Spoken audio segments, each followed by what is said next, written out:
The Celtics got an early reminder of how offensive lulls can spiral out of control as their 32-point lead was painfully reduced to 12 in the second half. But for the most part, a relatively convincing win. We're going to talk all about it next on First to the Floor. Who was going to be first to the floor here? And it was Marcus Smart, as he usually is. Brown drives, way upon the glass. That's not the first time we've seen a superstar in green and white sacrifice his body. Garnett knocked away.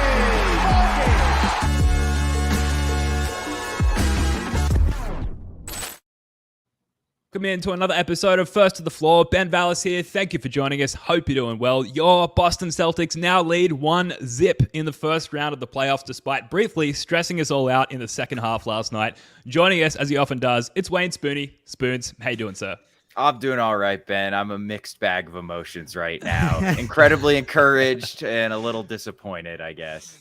Yeah, I'm feeling a little bit recovered after the pain of the second half yesterday. And of course, the man with the mistress, very popular with the mistress at the moment, Jake Eisenberg. Woo! Jake, what's going on? Oh, man. Feeling good. Love is in the air between me and the mistress at the moment. Yeah, look, Spoony, you've definitely shown me, because I wasn't on the pod for the last playoffs, but the steady, calm, not too high, not too low guy, definitely not around during the stream on game one. No, the playoff, I'm a mess in the playoffs, dude. Like, I'm a complete emotional mess. It's going to be a long couple months, hopefully a couple months. Yeah. And look, if you're wondering what we're talking about there, we did hold our playback live watch party stream room thing during game one yesterday. It was an early start here in Australia for Jake and I. 5:30 a.m. was the kickoff time, or the tip-off time, I should say. It's playback.tv/first to the floor if you want to join us for the next game. Don't know if we'll do one for game two. We don't want to risk burning ourselves out this early in the postseason, but we're probably at least going to keep a pace of every other game throughout the playoffs and then head into more of an every game stretch into the later rounds of the playoffs there. So for this one, the Celtics obviously up 1-0, as I said. They win 112-99 against the Hawks there. Jaylen Brown led scoring with a 29-point double-double. Going into the playoffs, guys, like, we obviously had a certain level of confidence and expectations for the Celtics postseason.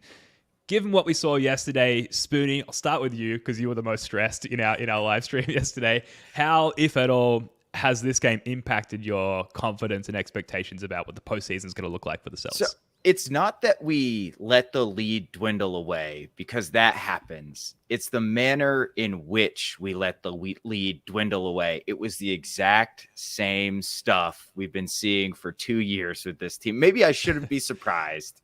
But like, Tatum went into, actually, let me take that back. Tatum got hacked like a half a dozen times in the second half and could not buy a call. So I understand why he was a little reluctant to drive to the rim, but it was just the lazy turnovers, just not guarding your yard, as like Scal likes to say. And just all the type of stuff, like the, head into ISO ball. It was all the stuff that we've, banged our head against the wall about for a year or two. It just reared its ugly head, man. But luckily, in the fourth quarter, they kind of pulled it back together, got it back to 20. I think with Jaylen hit that 3 to make it 20 with like 4 or 5 minutes left. That was basically the game, but it still didn't feel that way sometimes. Yeah, Jake? Yeah, I think in the moment, it was full freak out time. Definitely. But upon reflection, it was like 30-point lead. It got down to 12. I think with 12 with 9 minutes to go, that was like that was not a great moment for us all emotionally. But I think it got like they went instantly back to an 8-0 run and the game was over. And then it kind of got a little scary again. Jaylen had that like big clutch pull-up 3, and then literally the next possession took 3 seconds off the shot clock and took a 28-footer. And then they kind of pulled it back in. That was like the one moment in like late where I was like, you literally just should have learnt your lesson about playing the right way and, not taking dumb quick shots, and let's win the game. And then they kind of like went straight back into it. So I think it's okay to be a little bit worried that the team has this in them, and like it could come back to bite them in another way. I just don't think that. Thankfully, when you play really good teams, you don't get up by 30 that very often. And like we saw with the Bucks game towards the end of the regular season, oh man, that block by Rob Williams. If you're watching on YouTube, we just saw the Rob Williams destroy Jalen Johnson at the rim. Cannot watch that. Cannot watch that play enough. With that Bucks game at the end of the regular season, the lead just got bigger and bigger and bigger, and they did step on the throat. So like you know, if you want to, you got to play it both ways. If it's a Philly, if it's a Milwaukee, if it's a Miami, dare I say.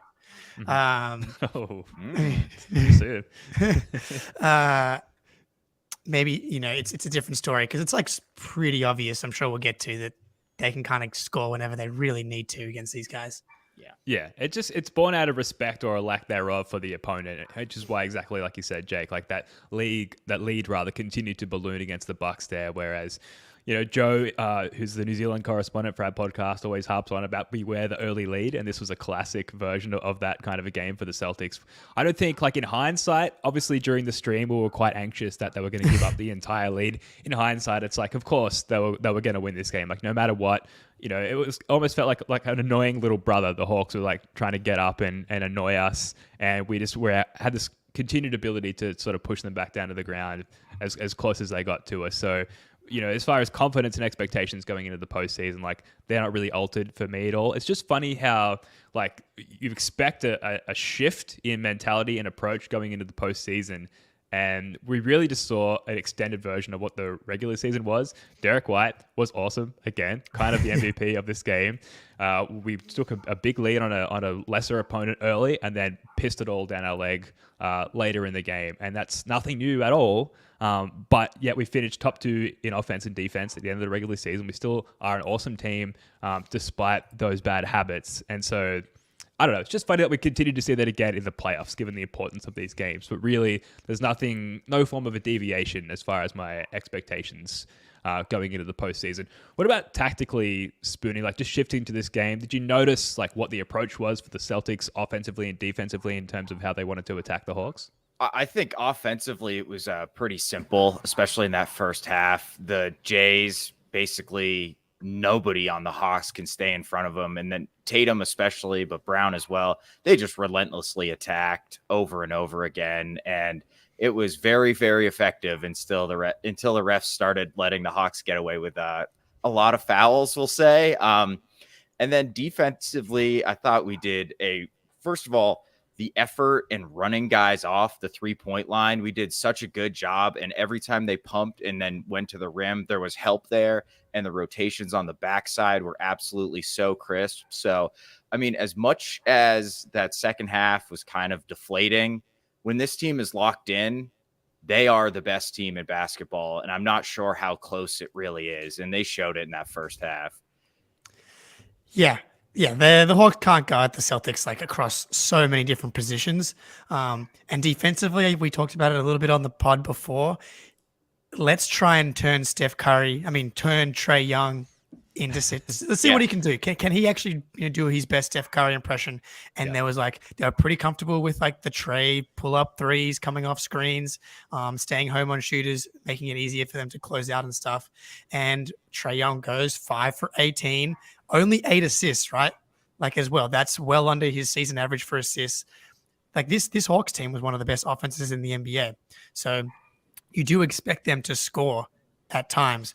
But if you watched the Kings versus Warriors game, Steph Curry is a different player to Trae Young. And so if Atlanta, just a tiny bit. Like if Atlanta's best chances for on the margins.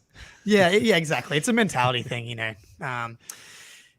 If that's their best chance, I love that strategy.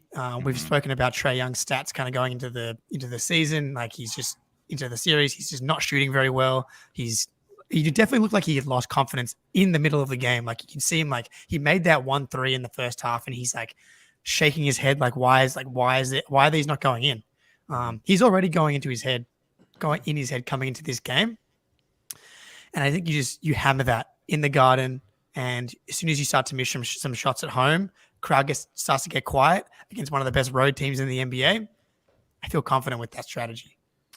Yeah, absolutely. And like to your point about Trey's shooting, like the reason they're not going in, Trey, is because you are the focal point and one of the best defenses in the league. That's good. That's going to be a problem for you and your buddies on the Hawks there for the rest of this series, this short series, ideally. Yeah, you mentioned the Hawks offense, 4th best in the league since the All-Star break, and yet we held them to under 100 points, 99 exactly. So we also forced them into a lot of mid-range jumpers. Spooney, you mentioned chasing them off the free throw line. Per cleaning the glass, 15% of those shots came from the long mid-range, which is like the least good place to shoot from on the court. And then 38% rather of their shots overall came from that mid-range, which is unusually high across the league. And then I thought Horford did a really good job in drop coverage as well, sort of containing the drive, with the exception of maybe on DeJounte Murray, who was able to exploit that a little bit. Spooney, you're shaking your head there?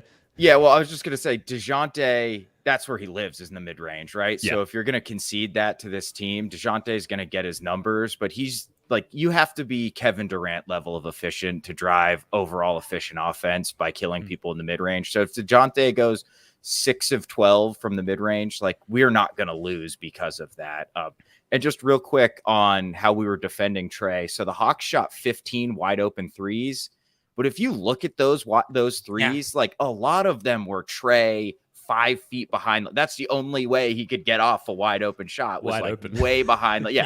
And lots of times, that we still would even get a light contest there. So, I thought we did a really good job. I will live with DeJounte Murray having 28 points on a bunch of mid-range jumpers and then just keep Trey from getting super hot. And yeah, Jake, to your point, 8 assists, that's a great number because the Hawks are really dangerous when Trey's getting into the lane and he's hucking lobs or spraying out wide to shooters. Yeah.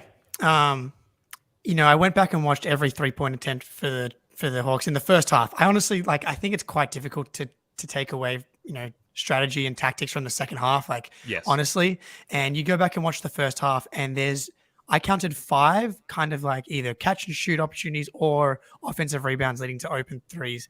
And even if they make every single one of those 5, that's 15 points. So the lead is now, help me out here, guys, 40 minus 15, 30 minus 15, 15-point halftime lead. So Matt guy. There we go. We're playoff ready. So 15-point lead if they hit every single one of those threes that they did miss. And a couple of, I didn't count the Jalen Johnson ones that were wide open. You know why? Because he shoots 29% from 3 on the season. And he's a very young player in a very tough environment with a lot of pressure. I saw Hawks fans kind of talking about we need more Jalen Johnson. It's I don't know what part of too.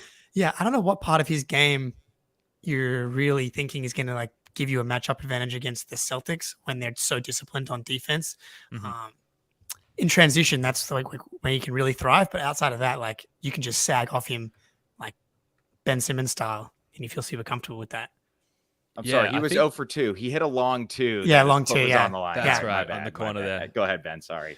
Well, I think just for any opposition against the Celtics, you just probably find some confidence in the idea of a sizable wing out there to put up against the Jays there. Even though with Johnson, it's not going to be particularly effective against the Celtics. I think there's just some confidence taken from the idea of a big wing out there to throw something of a defensive look at the Jays. But the Celtics offensively, we talked about that the mid-range spike in shooting there for the Hawks. The shot distribution for the Celtics is kind of perfect for a playoff game. It was basically 1/3 of their shots at the rim, 1/3 of their shots from mid range, 1/3 of their shots from beyond the arc, almost exactly to the percentage point, which is great. And then in the first half, the Celtics shot 15 of 19 at the rim. They were just, especially Tatum on DeJounte Murray, just I know DeJounte Murray has this sort of somewhat of a defensive reputation. He was like a twig on the forest floor against Tatum in terms of his effectiveness defending him. Tatum was just able to get to the rim at will. Really, the whole team was in that first half, and so much of that is Al Horford. He didn't score, I think, at all in the first half, but just spacing out on the corner there and taking Capella away from the rim and just opening things up for the Celtics. It's just easy money in there for Tatum in particular, and Brown too. And then at the rim, 3 for 8 in the second half. And I know you guys said it's hard to derive too much analytically, tactically from that second half. I think half of that was just, okay, let's ease up on our drives. Let's preserve our bodies, prevent injury, and not drive as much. But I do think that the Hawks did step it up a little bit in the second half as far as their defensive intensity and blocking those driving lanes to the rim. On that, Spooney, what do you think the Celtics can tidy up for game 2? Because obviously it wasn't the perfect game, both for some individuals and team-wise as well. What do you think they'll be looking to tighten up in game 2? Yeah, real quick on the shot diet, we took 62.5% of our field goals from 2-point range. During the season, if we were at 60% or more, we're 6-2.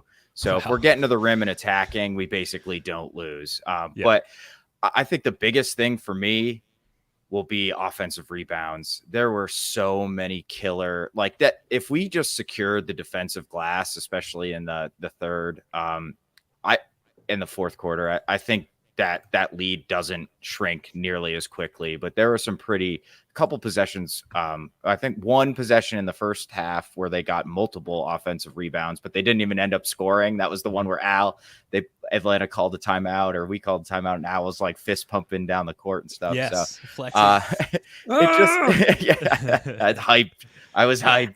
But that'll be the big thing for me. It seems like Atlanta is not going to be able to score efficiently, so you can't bail them out by letting them get offensive boards. And we had way too many turnovers, dude. This is not a defense that should force you into mid-teens in turnovers. And I think we had 15 or 16. That's just 16. Too many. Yeah, 16. So too many. You got to clean that up. And a lot of them were lazy, stupid, like the backcourt. Man. It's like, what are you doing, dude? I know that was in the first half, but that's just like not a great sign. The first 2 minutes, it felt like. Yeah, you can't blame the hand for that one, Jalen. Come on, man. No. So those are the two big things I'll be watching. Yep, I was going to say the exact same thing. 16 turnovers for the game. We averaged 13.4. One of my, if you could guarantee one thing for the playoffs, it would be all of the assist to turnover numbers. I know they had heaps of assists in this game as well, but 16 is too high. Mm-hmm. Well, I know we're going to get into Jalen and the hand watch, but Jalen accounted for 6 of those turnovers, and one of them. Like turnovers when you're like being aggressive, going for backdoor cuts, etc. Fine. When you're just like killing clock in the second half and you're trying to give the ball to Marcus and you just like give up a dunk on the other end, it's just literally just hold the ball for 24 seconds and throw it into the sky. Yeah. Like, please. Someone needs to teach the Celtics the secret that we figured out when it comes to keep killing the clock, because they cannot do it to save their freaking lives. But yeah, turnovers, offensive rebounds. If Atlanta, they got 14 offensive rebounds, I think, and that would have led the league in offensive rebounds per game. A lot of those came in the second half again. So, and that's like a mentality thing. Like they were good on the boards. There was like a commitment from the team. Jalen had 13 boards. They thought he was pretty good on the boards, but you got to maintain it, because that's such an easy way for Atlanta to get back in. If they can't shoot, the best way to get hot, and that's what we saw in that lead started to get cut into, was offensive rebound, kick-outs to shooters. It's just backbreaking. Yeah, I wish I had something new to add here, but it really is the turnovers. It's so simple. And drilling into that, like obviously the points off turnovers, the many points off turnovers that the Hawks got. But actually, like our transition defense was pretty good. Even when we did cough the ball up, I think we saw Marcus Smart get back for a block on one of those, a chase down block, which was sick. But yeah, just take care of the ball. Like you said, the Hawks don't necessarily force that amount of errors from their opposition throughout the course of any game. So just take a little bit more care of the ball, like maybe respect your opponent a little bit more, and be a little bit more consistent with your offense. And this is going to be a very short series. Jake, I ask you because we know the answer, and I've already spoiled what that answer is. Who was the MVP of this game? Come on. Derek White, man. We knew going into this series this was going to be a Derek White series, but like, everything was on display. Getting downhill, get stuck, 8 seconds left on the shot clock, give it to D. White on Trae Young, back him down, junky floater up, 4 for 7 from 3. The confidence with the 3-point shot, crazy, so ridiculous. And then the defense, right? You spoke about the transition defense. Having Marcus in, like, if you're going to turn the ball over a lot, you don't want anyone else on your team getting back more than Derek White and Marcus Smart. Like, Trae Young is going to be in hell. Like, yes, he's going to probably shoot better than 5 for 18, but yeah, like that was just too casual. That, Trae Young beats him off the dribble, puts the ball out on a platter going up for a layup, and Derek White just, takes the ball right out of his hand, transition back the other direction. And they did a pretty good job, I thought, Derek especially, of hunting Trae Young, because I think he's going to be the one that's matched up on him for a lot of the time when it's like the non-bench lineups, that's perfect. He's kind of the straw that stirs the drink, it feels like at the moment. He's getting the pace up. He's bringing the defensive intensity, getting them out in transition. And like, he's just the quick trigger. The quick trigger is massive. Like any catch and shoot late clock. That's when you see less turnovers. Just be confident in those shots. And you can't speak enough about how good he's been with this team. Like every aspect of the game, he's just doing it at a high level right now. Yeah, it's funny you say he's the straw that stirs the drink, Jake, because right now I'm writing about how Derek's role and how he kind of dictates how the Celtics play on both ends in the best way. And I'm trying to think, because calling him a role player doesn't do him justice. So I'm trying to coin a new term or something, because he's obviously not a star either. Like role model, maybe, I don't know, like something like that. Because yeah, he's just so good. But I would go Derek too, but just for the sake of conversation, the 6 turnovers is a huge blemish. But otherwise, Jalen was really, really good, man. And he did hit that big 3 that basically put the game away in the fourth quarter. Relentlessly attacking the rim, everywhere on the glass. I thought he was great on defense too. And 2 for 6 from 3, obviously not amazing, but we were worried about the hand. Like his shot didn't look janky to me at all. 3 for 3 from the line. So, which is where it's always an adventure with Jalen. So, if Jake's already staked his claim on Derek, so I'll go with Jalen. Fair enough. That first possession as well, defensively from Jaylen Brown, where he sort of fought around the screen, immediately marked up the catch for DeJounte Murray, I think it was, and scores on the other end, just muscles his way into the paint and scores, immediately setting the tone on both ends, and the crowd obviously going wild there. Game 1 of the playoffs was incredible. You guys have staked your claim for Derek White and Jaylen Brown. It's getting a little bit more difficult for me to go off the page then. I will say, and this is obviously not MVP range, but Al Horford had his own first of the floor moment, diving out of bounds. We saw it on the replay a second ago if you're watching on YouTube. And like, he was kind of essential late in this game where, we're letting go of the rope a little bit. You had a clutch block and a clutch 3 as well, really, to just put the game out of any doubt for the Celtics there. So Al Horford, I'll give him co-MVP or co-MVP, MVP light, micro MVP. I don't know. We'll have to come up with the title for that. Looking at the other individual performances for this game, Jason Tatum, obviously, 25 points, 21 of those in the first half, which is really where he did most of his cooking. Just 2 free throws. I think often, especially fans of opposing teams will, that's the biggest criticism of Jason Tatum, is that he complains too much to the referees. In this game, obviously we're biased, but it did really appear as though he was getting hacked on multiple drives and not getting those calls. Like, Spooney, is that just a difference in playoff refereeing, or what do you think the issue was there?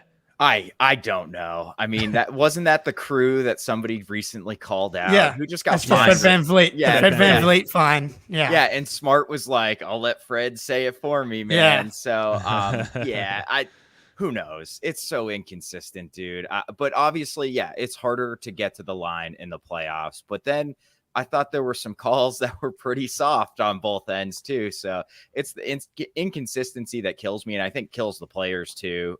So who knows what we'll see? We'll probably get Scott Foster for game 2. I don't know. I thought Scott Foster was good in the Lakers game today. Yeah. I don't know. Yeah, but enough. No, I think the shot chart from Tatum was perfect. His 3-point attempts got pretty high towards, post All-Star break. There was a lot of 9 to 12 3-point attempts. But yesterday, 7 3-point attempts, quick math, 16 of those means they were 2-pointers, and my brain's only remembering 1 mid-range attempt. There may have been another one, but that means that everything else was he was relentlessly attacking the rim. Oh yeah, he should have gotten at minimum 6 free throw attempts. Yeah. And especially in that third quarter, it felt like he did come out and try and put his foot on the opponent's throat. He was getting massively hacked. He's top 10 in free throw attempts in the league. Joel Embiid got to the line plenty yesterday. So why are we docking Tatum? I thought he played a solid game. I would expect that to come back up in the rest of the playoffs. He typically raises the amount of times he gets to the line in the playoffs. If you look at regular season versus playoffs as well, obviously that's a more minutes, higher usage thing. But I think when he gets to the playoffs, he kind of knows getting to the rim, being forceful, not bailing the defense out with a lot of threes, unless, he's really got it going. And 3 for 7 yesterday on threes. So I know it kind of felt like he's starting to find his shot towards the end of the last couple of games there. 3 for 7. If he has that every game, like you're happy with that. Real quick, Ben, I have a stat for that. Please. When Tatum takes 20 or more field goal attempts and 7 or less threes, we're 8-2. Wow. So where'd you pull that from? That's a juicy stat. Yeah, dude, that's called. I'm a master with the box scores on NBA.com now. Clearly, amazing. But how many stats are just like Tatum does X and Celtics win lots of games? True. That's fair. 8-2 though. Tatum plays. 8-2, yeah. Yeah, Tatum plays are 57 and yeah. I would love to see a stat on like what Tatum's 3-point, pull up 3-point percentage is after he's just made 2 consecutive layups. Because when he takes those earned threes, don't get me started. He had a couple of threes that went down early in this one, and it was after extended period of time of attacking the rim. And when he plays that way and then takes his threes based on that, that's when he's really successful and shoots at what I imagine to be a very high percentage. So looking forward to seeing more of that in this particular series where clearly those attempts are going to be, or those opportunities rather, are going to be there for him. The Time Lord. We've got to talk about Robert Williams. I don't want to jinx that. I almost don't want to talk about it because it's so nice. It's so refreshing. It's so relieving and comforting to see him play at this level. I've seen the terms springy and bouncy thrown around to describe his performance. Jake, can you just talk about the beauty of seeing the Time Lord operating at sort of full capacity? I can't believe he only had 1 block. It feels like he had 1 million blocks. I know. Or that he only played 20 minutes. I can sort of not even remember him not being on the court. Right. Well, yeah, I think because he was a massive reason why we just blew them open. And I think what Joe tried to do was he just tried to play us like the starters, like a little extra in the third quarter in hopes that he could just rest most of the players down the stretch. I know Bill Simmons tweeted that the trainers need to steal Robert Williams' sneakers at halftime so he doesn't play in the second half, because everybody's very much aware that when he's playing like this, it's not really fair. Like the way that he was picking up full court yesterday and just switching on from multiple ball handlers up the court all the way back, forces a turnover. We haven't seen Rob look like this really at all this year. To see him look like that and to see people looking for him on the lob, his box scores are hilarious. 100% from the field, 8 rebounds, 2 assists. It's just he stuffs the stat sheet. I'm not a fantasy basketball guy, but I imagine he's got to be one of the most efficient fantasy players out there. His minutes to production are just absurd. And this is why I've kind of been saying the 20 to 25 minute range, not only is it better from keeping him healthy, but it feels I don't know if he knows that's the plan right now to be kind of in that range, but he's balls to the walls in those minutes. And so he's not kind of saving himself with it, which it felt like throughout the regular season where he was playing 28, 30, 27 minutes. It felt like he was saving a lot of those jumps, not busting his ass. Give me the 20 minutes, 23 minutes of superhuman Robert Williams, high potency. Yeah, we don't need him. We don't need him for any more than that. Yeah, Simmons actually made that point about Jaren Jackson Jr. on his most. It was actually in an argument against him being the defensive player of the year, but he was like, Jaren Jackson can go balls to the wall because he only plays 28 minutes a game, whereas Mobley's out there for 36. So that's why I prefer Mobley. So, but I mean, the flip side of that is, well, I'd rather 100% of Rob Williams in 24 minutes as opposed to 70% of them in 36 minutes, plus the much higher percentage he gets hurt. And you were tracking it all year, Jake.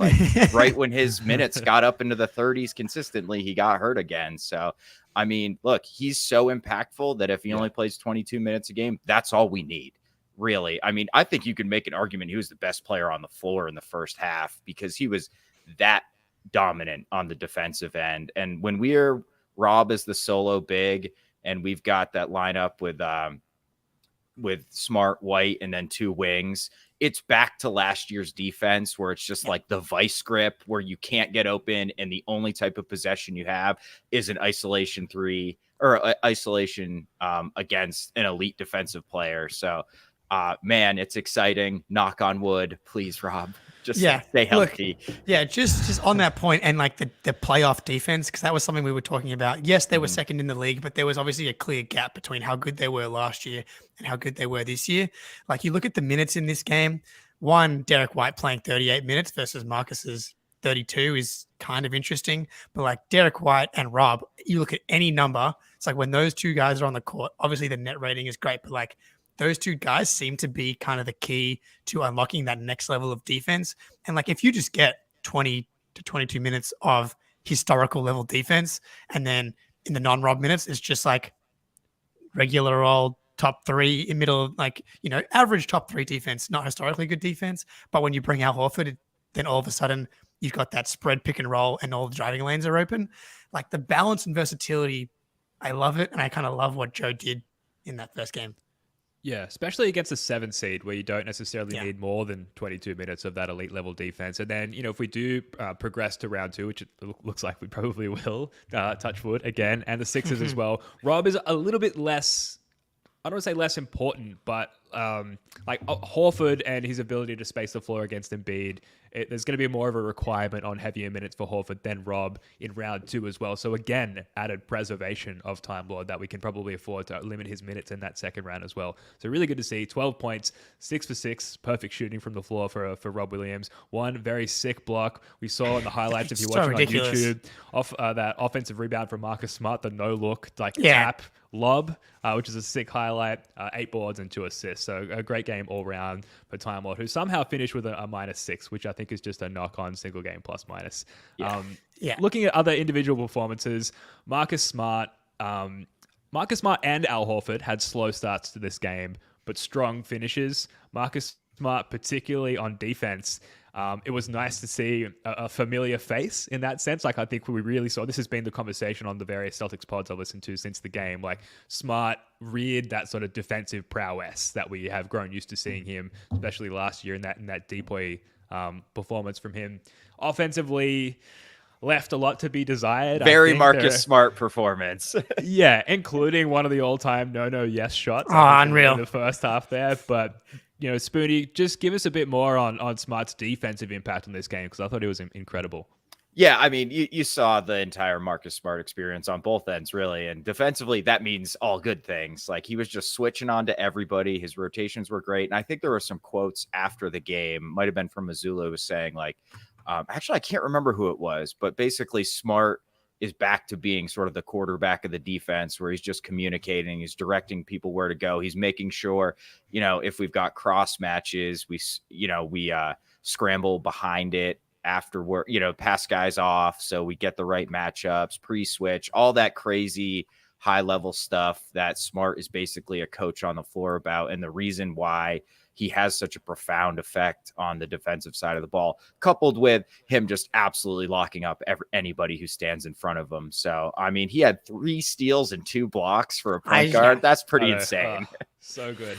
Like, you were just talking right now, and my body just started getting filled with joy. And I was just like, I felt goosebumps. Yeah. I was like, I love Marcus Smart so much. It's like, okay, he probably, the 10 field goal attempts is kind of like, that's the line. We all know that's the line. And he had 11 in this game. We're going to have to clip that yes thing, because that was like everybody on the stream, everybody in the chat was like, that's the Marcus Smart experience. But like you get 11 points, 7 assists, 7 boards, 3 steals, 2 blocks, and 2 turnovers. Like, what more? That's damn good. Yeah. That's fucking perfect. Yeah. Welcome back, Marcus Smart. 2 for 4 from 3. Sure. Why not? Shot 36% from the floor, but 2 for 4 from 3. Oh, that's perfect. Yeah. So a couple of other things before we wrap up, and just a quick update on the Heat Bucks game. The live scoreboard that I'm refreshing, we've got the Heat up 115 to 102. So interesting thing there. We might be able to get the last couple of minutes of this game, and if we wrap this thing up shortly, guys, a couple more things. Brogdon, rough shooting night. I thought that his impact overall was still pretty decent despite the lack of scoring punch. He came in and I think set Rob Williams up for a couple of buckets early, and just to have that guy and his presence on the court compared to what we didn't have in that sense last year, I thought maybe he was a little shaky in his first game for the Celtics. Like maybe the stage and the loud TD Garden was maybe set him off a little bit, but for the most part, I thought his impact was good, and also just it shows the depth of our roster. Right, we don't need a big Brogdon performance for the team to look really powerful overall. And then Hauser over Grant Williams in the rotation, maybe not a big surprise. We talked about this maybe not being the series for Grant Williams. Spooney, what do you think of Hauser's performance? 11 minutes, 0 of 2 from the floor, but finished a +6. The Hawks kind of went at him a little bit. I didn't have time to cut his defensive possessions, but I think they would have come out pretty well in favor of Hauser. They might have got 1 or 2 on him, but for the most part, he held his own. Yeah, real quick on Brogdon, I was a little afraid he wouldn't be able to hold up defensively, but I thought he was just fine, and we're gonna get a much better offensive performance from him. So if he's holding up defense, he's gonna have an impact on this series. But yeah, I thought Hauser, you expect him to be basically a net negative if he's not making shots, and his spacing alone, where he basically just neutralizes a defensive player because they have to stick too close to him, and then he's fine defensively. Yeah. Like, he is really okay. Like, I think he matched up on Trey a few times, and it's not like he got embarrassed or anything like that. I think DeJounte got him on a pull up here or there. But I mean, it wasn't like, oh no, they're just roasting Hauser, over and over. It was like totally solid, and you think he's going to start making shots. So I think maybe this is Hauser's first meaningful playoff game too. And that crowd was raucous, man. Like, I don't know how these guys do it. I would be like crumble under that pressure. But so you think he starts hitting shots, and if he's holding up defensively like this, I don't, Jake, I think you called it either the pod with Greeny, maybe the pod before that. You're like, this is not a Grant series. I think Joe clearly agrees. So I anticipate Hauser to keep playing and keep holding up and then make some shots. My only thing with Hauser is if he's going to play and he's going to be on the court at the same time as Trae Young, that's going to be where they hide Trae. And like, I think it was in the second half, he played a little bit. Yeah. And we were like, you got to just run him around screens. And then even if he's not shooting that thing, Trey's going to be behind. He can drive closeouts on Trey. That's fine. Just get the ball moving. Like, that's the one place. That's the one player on the Celtics, which is just kind of absurd. Like, you're not going to put him on Rob Williams because like you can just throw it at 3. And we got a Derek White lob to Rob as well, right? There's nowhere for Trey to hide, except for Hauser if he's not being run around on screens. So I think that's just, you're not going to do it, run set plays for Hauser every play that he's out there. But I think it needs to be a focus if he's going to be out there and at the same time as Trey. You got to make that a point of the offense. Yeah, and one really easy way to do that, I don't think we did enough, was just have Hauser set the screen on the ball handler. And the part of the problem is Hauser does not set. He slips the screen every time and just rolls out to the 3-point line. Like, if he dedicates himself and is willing to make like real contact, like, that is going to explode the Hawks defense, because they are not going to want to switch Trey onto whether it's Brogdon or White. And then they're going to be scrambling, and then that's when stuff opens up. So I wonder if we'll see more of that in his minutes next game. Yeah, interesting. What about other game ones around the league, guys, before we wrap up? Are there any other series that you're keeping a close eye on, or maybe the game one outcome has maybe drawn your attention more than it otherwise would have been? I love NBA playoffs. There's nothing like it, man. Like, as much as we're going to obviously enjoy all Celtics games, this is not the series I imagine most people are locked in on. But like, the Kings Warriors game was fire. Like, that was like one of the most absurd games you can watch as about, like, and how much I went from, oh my God, Warriors are back. Yeah, where we're gonna lose to them again in 6. Like, Wiggins looked awesome in that game, and I was like I was getting out the parade for the Warriors, and the Kings came back, and Steph Curry did the Steph Curry thing where he hits that like baseline over the backboard three. Corner three was nuts. I thought it was over when he hit that. That was nuts. He's not a human, dude. So I'm like, at least if we lost a finals to him, I can sleep tight knowing that that's the reason we didn't win a title last year. But thankfully the Kings got it out. I mean, that's definitely the series for me. But Knicks Cavs was sick as well. Yeah. Yeah. I enjoyed that. Road teams winning, I think, any time in the playoffs is always exciting. And obviously, Heat Bucks could be particularly interesting. What do you think, Spoons? Yeah. Yeah, I'm interested to see what happens. Is Ja confirmed out for the rest of the series? I saw he got hurt, but yeah. At least the next game. Yeah. Yeah. Dude, the fall, like, I don't know what you do with the rule, like because both him and Giannis got hurt on people sliding in to take a charge as these guys are flying towards the rim, and it's like there's just so like, you can't brace yourself, no matter how you brace yourself, whether it's your hand or your Giannis just fell on his back, like they're going so fast, they're so big from such high heights. Like you're just gonna get hurt. And Ja's hands, like his fingers bent back and then came forward and then landed on his hand. It was like, and they almost came back without him. Yeah. But like the Lakers are a tough matchup for them without Brandon Clark and Steven Adams. Yeah, so that's one I'm keeping my eye on. But, if Ja is going to miss a significant portion of the series, I don't think they have much of a chance, unfortunately, because I watched most of the second quarter and some of the third, and they really looked like the much better team to end that second quarter. Trey J had it going, but man, if Ja's, that's such a shame. But that's small point guards, man. Like that's why it's scary to build around them. Mm-hmm. Ben, I know you were. I think that's Spooney. I think like we're talking about the Bucks and the Heat. Like you were pretty. I feel like you were at the captain of the I don't want to play the Heat bandwagon, and like I feel like you've been proven correct today. Like Jimmy Butler, 35, 10 assists, 5 boards. Like Bam, 29 and 7.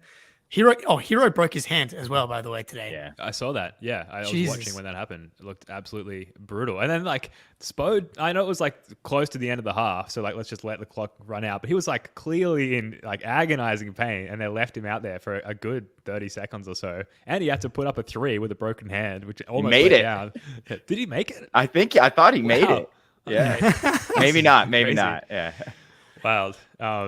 So yeah, a lot of exciting basketball to keep an eye on. I wouldn't mind to see a Denver bed shitting later today, just so I can give my mate Dyson. That'd be a lot of fun. But hopefully smooth sailing again. Touch wood for the Celtics as we see out the rest of the series with the Hawks. Guys, look at us, 40 minutes, succinct. Amazing. We're getting better at this thing. That is going to do it for this one. Thank you so much for joining us. Please, if you enjoyed the show, give us a 5-star rating on Apple Podcasts, leave a review, comment, and subscribe on YouTube. Help us out with the algorithm. We love bringing this show to you, especially at this time of year. So all that stuff really helps us out and to reach a bigger audience there. Game 2 is Tuesday night at 7 p.m. We'll likely be back with another pod the following day. Spooney, Jake, love your work, guys. Until next time, go Celtics.